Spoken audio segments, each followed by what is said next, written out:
ओम नमः शिवाय।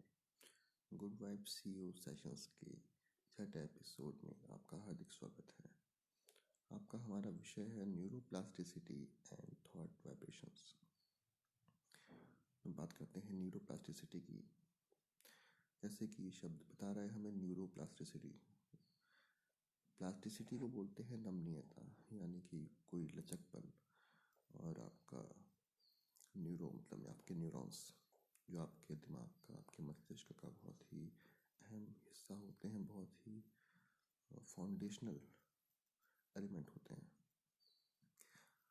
तो न्यूरॉन से ही हम जो है संदेश भेजते हैं, न्यूरॉन से ही हमें संदेश प्राप्त होते हैं। ये काफ़ी जटिल इसकी संरचना होती है मस्तिष्क की। अगर न्यूरॉन्स की बात करें अर्थात तंत्रिका कोशिकाओं की बात करें तो मानव मस्तिष्क में तकरीबन 100 करोड़ से भी अधिक न्यूरॉन्स होते हैं, जहाँ पे प्रत्येक न्यूरॉन्स अन्य 10,000 से भी अधिक न्यूरॉन्स से संबंध स्थापित करता है, संयोग स्थापित करता है। इसी कारण मस्तिष्क जो है सबसे जटिल अंग होता है। जब शिशु का जन्म होता है तो ये जो न्यूरॉन्स हैं ये 3 से 4,000 न्यूरॉन्स के साथ सिनेप्सिस बनाते हैं। और इसी तरह जब व्यक्ति थोड़ा बड़ा होता है, शिशु थोड़ा बड़ा होता है, तो 3 से 5 साल की उम्र में उसके जो न्यूरॉन्स हैं वो हाईएस्ट एक्टिव रहते हैं। वो कम से कम 15,000 अन्य न्यूरॉन्स या उससे भी अधिक के साथ संबंध बनाते हैं, सिनेप्सिस होते हैं उनके। और लेकिन जब हम बड़े हो जाते हैं तो वो कुछ न्यूरॉन्स उसमें से वीक हो जाते हैं और कुछ न्यूरॉन्स उसमें से जो है अधिक एक्टिव हो जाते हैं, तो वीक न्यूरॉन्स उसमें से कम हो जाते हैं। और इस तरह हमारे जो बड़े होके जो न्यूरॉन्स होते हैं वो कम हो जाते हैं, 8 से 10,000 तक रह जाते हैं। और इसी कारण जैसे हम बोलते हैं कि ये व्यक्ति जो है वयस्क हो गया है या इसमें समझदारी आ गई है, मतलब कि उसके जो न्यूरॉन्स हैं उन्होंने अच्छा रूप ले लिया है, जो पुराने न्यूरॉन्स हैं, और जो उसमें परिपक्वता आ गई है, कुछ चीज़ों को लेके ज़्यादा समझ आ गई है। ओके, जैसे हम अगर एक ही बात बार बार सोचते हैं तो ऐसा नहीं करना चाहिए। उससे क्या होता है, सेम न्यूरॉन्स पे ज़्यादा फोर्स पड़ता है, सेम टाइप के न्यूरॉन्स पे ज़्यादा असर पड़ता है। इसी तरह हम बात करेंगे आज का जो हमारा विषय है न्यूरोप्लास्टिसिटी। इसमें क्या होता है, न्यूरॉन्स जो प्लास्टिसिटी होती है, संबंध बनाने की क्षमता होती है, उन्हें सीखने की क्षमता होती है, उस पे ये सारा विज्ञान है। जहाँ पे न्यूरोप्लास्टिसिटी की हम बात कर रहे हैं, तंत्रिका कोशिका नमनीयता की बात कर रहे हैं।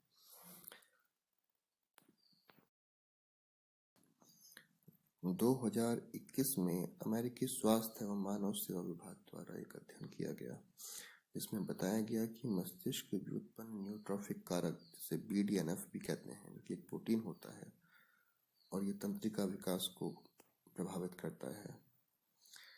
ये जो होता है कार्यात्मक कनेक्टिविटी और बेसल गैंग्लिया मोटर नियंत्रण, जो कि एमिग्डाला को भी प्रभावित करता है, जिससे हमारे सारे अंग नियंत्रित किए जाते हैं। तो ये जो होता है, इसके संतुलन से हम मस्तिष्क की प्लास्टिसिटी को बढ़ा सकते हैं और सीखने की क्षमता को और बढ़ा सकते हैं, जल्दी सीख सकते हैं। इसके क्रियान्वयन के लिए हमें क्या करना चाहिए, सप्ताह में कम से कम 150 मिनट यानी कि 2 घंटा 30 मिनट मध्यम तीव्रता वाले कार्डियो व्यायाम करने चाहिए, जैसे कि डांस करना चाहिए, साइकिल चलानी चाहिए, पैदल चलना चाहिए। और कम से कम 2 दिन की हैवी एक्सरसाइज करनी चाहिए, वजन उठाना, इस टाइप से करना चाहिए, सलाह देते हैं अमेरिकी स्वास्थ्य एवं मानव सेवा विभाग। इसके अलावा आपको पर्याप्त नींद लेनी चाहिए। नींद जो होता है बहुत ही महत्वपूर्ण होता है।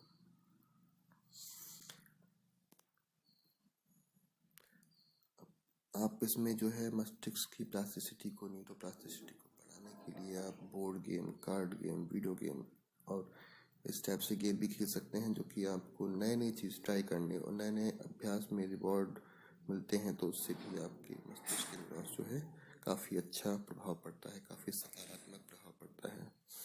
प्लास्टिसिटी की खोज जो है काफ़ी टाइम से चल रही थी। 2007 में the brain that changes itself, stories of personal triumph from the frontiers of brain science में इसने प्रारंभिक सिद्धांतों पर एक ऐतिहासिक दृष्टि डाली।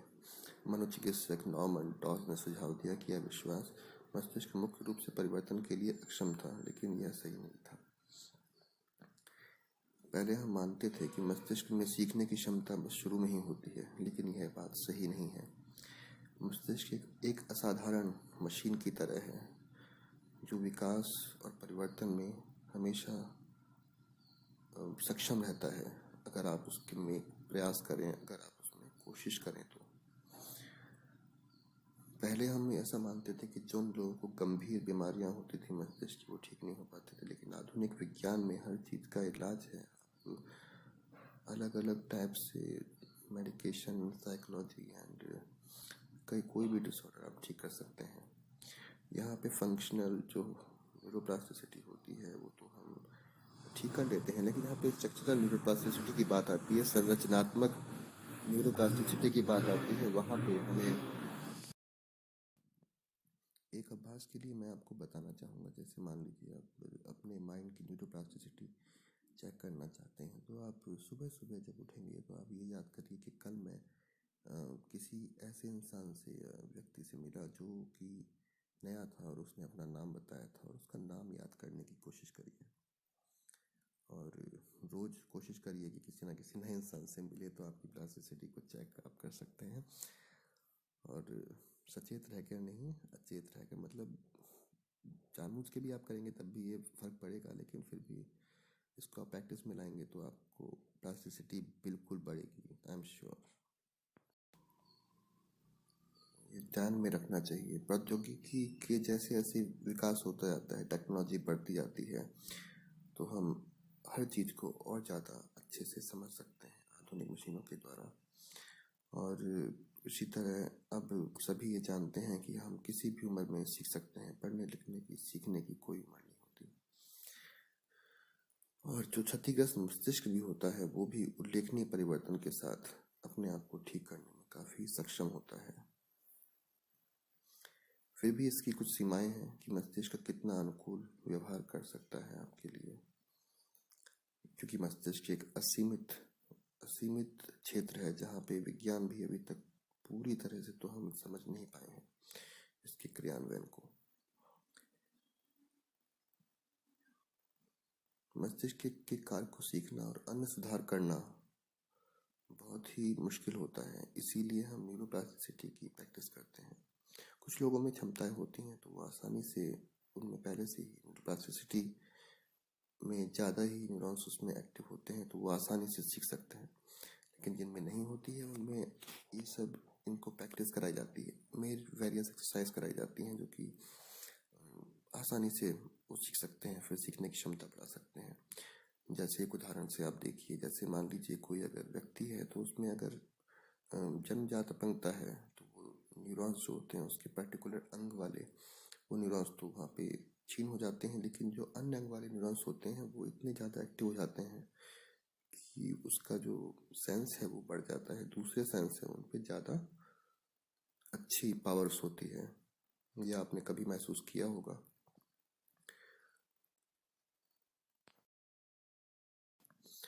अब बात करेंगे कि ये खराब कैसे होती है। किसी भी चीज़ को आप अगर ओवर थिंकिंग करते हैं तो फिर जो साइड न्यूरॉन्स होते हैं वो धीरे धीरे, मतलब एक्टिविटी उसमें कम जाती है, जो पर्टिकुलर न्यूरॉन्स होते हैं उनमें एक्टिविटी बहुत ज़्यादा जाती है, तो उससे हमें सर दर्द या फिर माइग्रेन या फिर अलग अलग टाइप के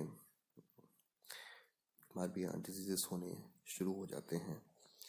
तो इसमें क्या होता है, अगर मेडिसिन की बात करें तो ओवर थिंकिंग या सैडनेस, डीप सैडनेस से बचने के लिए हम जो है सेलेनियम का यूज़ करते हैं, जो कि आपका साबुत अनाज जो होता है, फली होता है। सी फूड में सेलेनियम काफ़ी मात्रा में मिलता है, तो इसे आप अपने कभी कभी हफ्ते में 2 बार 3 बार आप शामिल कर सकते हैं।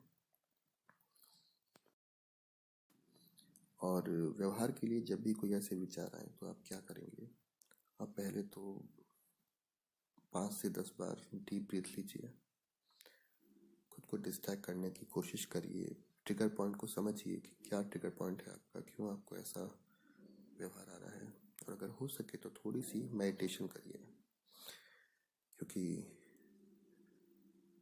मेडिटेशन से आप बहुत कुछ चीज़ों को भुला भी सकते हैं और बहुत कुछ चीज़ों को वर्तमान में ला भी सकते हैं। बहुत पावरफुल एक्सरसाइज होती है।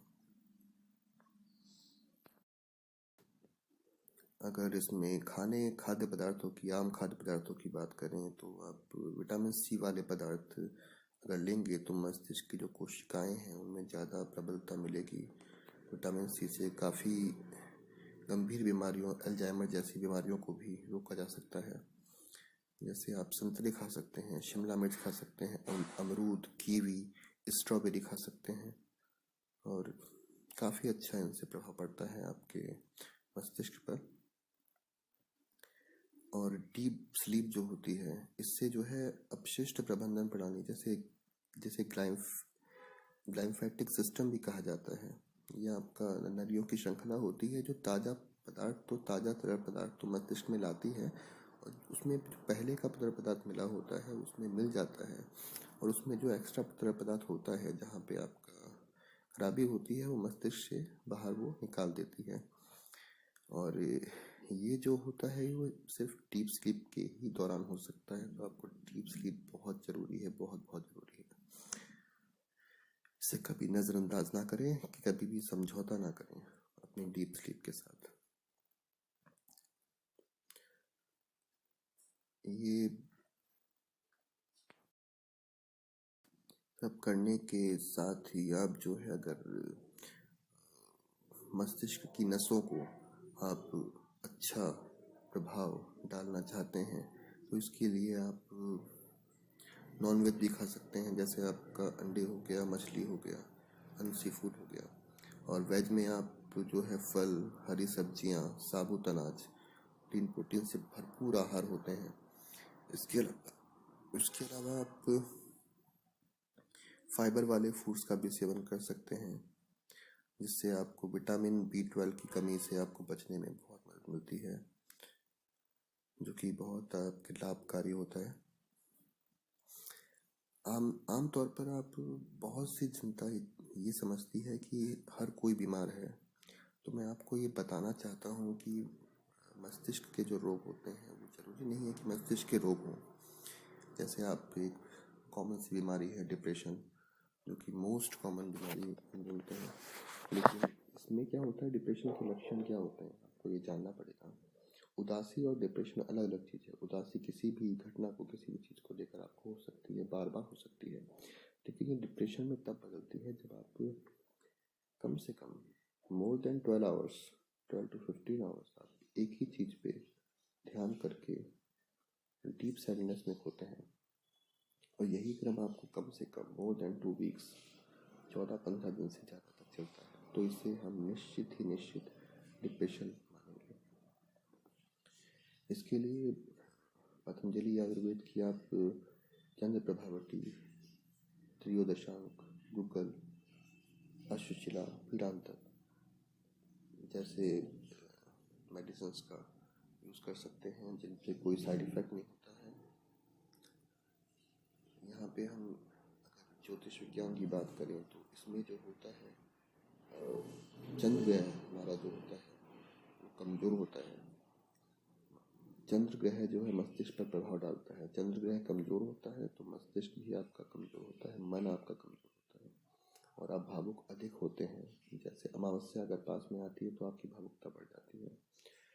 और यहाँ पे रोगियों की बात नहीं कर रहे हैं, किसी भी रोग की, किसी भी जने की, सबकी बात हो रही है। ये सब पे जो ग्रह होते हैं सब पे हम प्रभावित करते हैं सबको। ये आप अपने मंथ को मेज़र करके आप देख सकते हैं।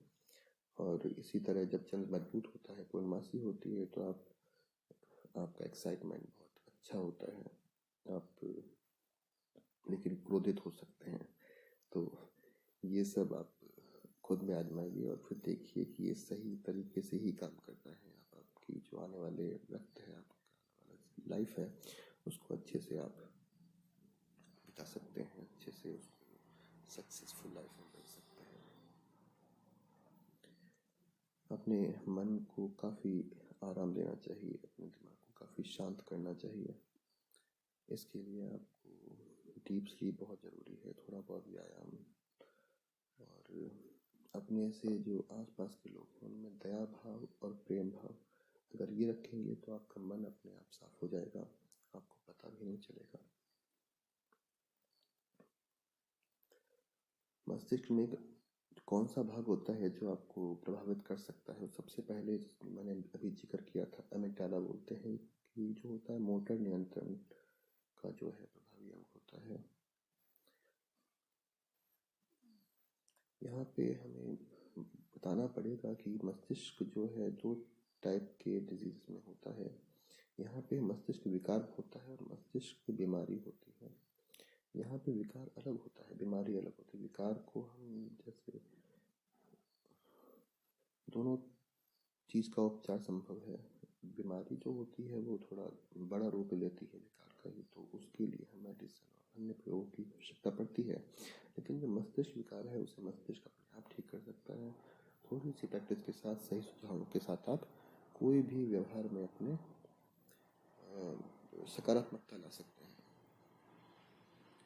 अब यहाँ पे देखा जाता है कि हम कंफ्यूज हो जाते हैं कि दिल और मन क्या होता है, तो इसको हम इससे जानेंगे कि दिल जो होता है वो सिंपली जो हमारा ब्लड है, ब्लड को सप्लाई करने का पंपिंग स्टेशन है। मन क्या होता है? मन क्या होता है? आपका जो माइंड है, आपका ब्रेन है, उसका जो है सीईओ होता है। मन को आप माइंड समझिए, दिमाग, और ब्रेन को समझिए मस्तिष्क। जैसे श्वसन प्रणाली का जो हेड होता है वो कौन होता है? फेफड़े होते हैं, इसीलिए लंग्स होते हैं। इसीलिए जो है जो माइंड सिस्टम होता है उसका जो हेड कौन होता है? आपका ब्रेन होता है, राइट? सो दिमाग को शांत करने के लिए लव योरसेल्फ, अपने आप से प्यार करें, मेडिटेट करें, बी हैप्पी, खुश रहें, थिंक पॉजिटिवली, सकारात्मक सोचें, फिजिकल एक्सरसाइज करें और गेट डीप स्लीप जरूर लें। और अच्छा संगीत अगर आप सुनेंगे, अच्छा म्यूजिक अगर आप सुनेंगे तो आपके मन को डेफिनेटली शांति मिलेगी। इसका अभ्यास जरूर करें। खुद को नियंत्रण करने के लिए आपको ये सब चीज़ों की आवश्यकता पड़ती है। आपको सिर्फ अपनी ज़रूरी चीज़ों पर ध्यान देना चाहिए, बाहर की चीज़ों पर ध्यान बिल्कुल नहीं देना चाहिए। किसी भी प्रतिक्रिया को व्यर्थ नहीं करना चाहिए किसी और के ऊपर।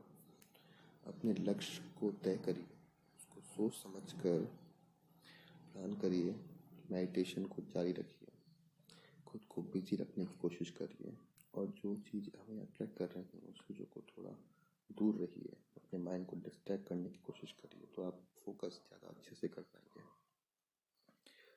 दूसरों की बॉडी पोस्चर को भी हम देख के बता सकते हैं कि सामने वाला व्यक्ति मतलब बेसिक क्या सोच रहा है। ये भी एक साइंस है।